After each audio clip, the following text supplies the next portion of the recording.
Well, who knew the Auditor General would suddenly be playing a significant part in this election campaign? Probably not her. But a leaked draft of a report Sheila Fraser did into G8 summit spending thundered onto the campaign trail today, raising questions about whether the Conservatives misled Parliament over the spending and whether they might have acted illegally. Laurie Graham has the details. When the G8 came to the Muskoka region, a large infusion of cash came with it. But now an allegation the Harper government may have misled Parliament in order to move $50 million directly into Conservative MP Tony Clement's Huntsville riding. It's simply not true. The Canadian press is reporting that it saw a draft of a confidential report by Auditor General Sheila Fraser, which says the government requested $83 million from Parliament last November for a border infrastructure fund to reduce traffic at border crossings. But the government did not reveal that it intended to move $50 million from that fund to a G8 legacy fund, a process Fraser reportedly says in the draft may have been illegal. We knew that they'd been spraying money around like drunken sailors in Tony Clement's riding. What we didn't know is that they lied to Parliament. What we didn't know is that they may have broken the law. And this is not me telling you this. This is the Auditor General of Canada. They put their own political interests and buddies ahead of the interests of Canadian families. But today, John Baird said the Auditor General changed the wording in a later draft that he saw. I can say that the phrase Parliament was misinformed is not contained in the next draft of the report. The opposition has always maintained the G8 Legacy Fund was more like a $50 million slush fund used on projects like sidewalk spruce-ups and downtown developments, upgrades G8 leaders never even saw because they were meeting about 100 kilometers away. CP says the draft report also suggests only 3 individuals decided how the money would be spent in the riding, including Huntsville's Mayor Claude Doughty. So it's just patently not true, not even close to being true. And Conservative MP Tony Clement. No, we never decided anything at private meetings. We had meetings with the mayors and reeves of the entire area. And all the information, Clement says, flowed back to John Baird, who was infrastructure minister at the time. Friends of Mr. Clement could decide where all of this money, $50 million, could be spent? They did not happen. So what did happen then? So it's not in the decisions were made report? in Industry Canada, at Infrastructure Canada. Period. So I won't hear on the CBC. I'm responding to you directly that those 3 individuals did not make the final decisions. So who did? I did. The opposition is calling on the Auditor General to release her report. So are the Conservatives, the final report, that is. But Sheila Fraser says she can only present reports when Parliament is sitting. And so she won't be able to do that until after the election. Laurie Graham, CBC News, Ottawa.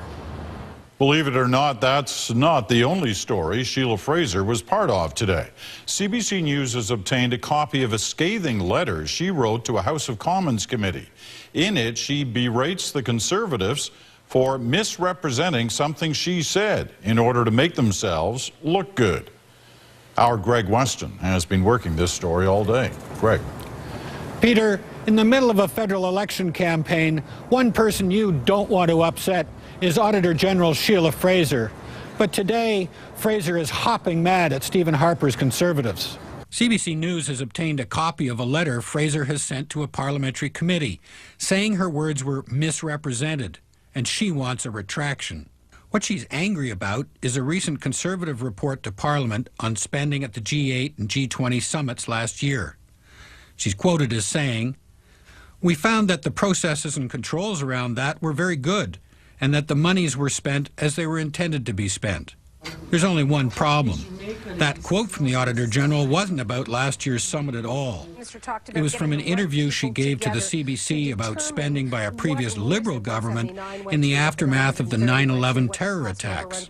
After the events of September 11th, we audited the spending on national security, which was many billion dollars. And actually, we found that the processes and the controls around that were very good, and that the monies were spent actually as they were intended to be spent. The Auditor General's letter demands that the offending quote be removed from the Conservative report.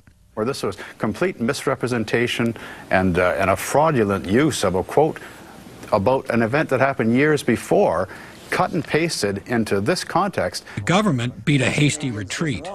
I have no idea how it happened, but I can tell you unequivocally when I saw the comment from the Auditor General, when she says something that gets my attention, I asked for an analysis of this. Analysis was done.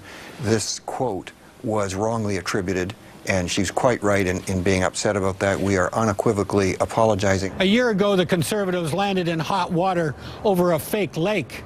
Now they're in hot water with the Auditor General on the eve of the crucial federal election debates. Peter? All right, Greg, thanks very much. Greg Weston in Ottawa tonight. Well, struggling to be heard above the din over the G8 report, the Assembly of First Nations. Today it called on the Conservatives and Liberals to commit to increased spending on health, social services, and education for Aboriginal Canadians. The National Chief says doing so would only benefit the Canadian economy. People aren't aware of the tremendous implications of First Nations remaining at the margins. We have the fastest growing demographic in the Canadian population. Vast majority of our population is under the age of 25, at a time when Canada will face a labour market shortage in 2017. The Conservatives and the Liberals have committed to maintain provincial transfer levels of 6.6% a year. Atleo says First Nations transfers have traditionally been capped at 2% growth.